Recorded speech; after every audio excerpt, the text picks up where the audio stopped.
বাইরে তো আমরা সবসময় বিরিয়ানি খেয়ে থাকি, তাই ভাবলাম আজকে একটু ঘরেই বসে ট্রাই করি বিরিয়ানি বানানো। তো চলো, তাই ভাবলাম তোমাদের সাথে একটু শেয়ার করে নিই। তো চালটাকে ভালো করে ধুয়ে কিছুক্ষণের জন্য একটু ভিজিয়ে রাখলাম, মাংসটাকেও ভালো করে ধুয়ে আদা রসুন আর লঙ্কা বাটা দিয়ে পেস্ট করে এবারটাকে ম্যারিনেট করে রাখলাম। আর এর মধ্যে দিয়ে দিলাম একটু জয়িত্রী, গোলাপ জল, কেওড়া জল আর আতর।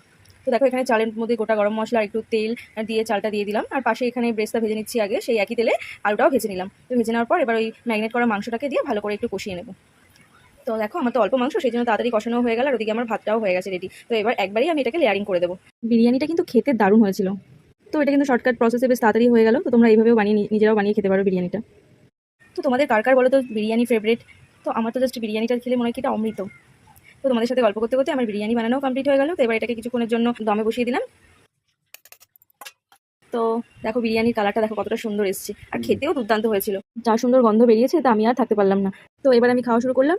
তো তোমরা যদি আমার ভিডিওটা ভালো লেগে থাকে তাহলে একটা লাইক করে দিও, শেয়ার কমেন্ট করে দিও। দেখা হচ্ছে আবার নেক্সট ভিডিওতে।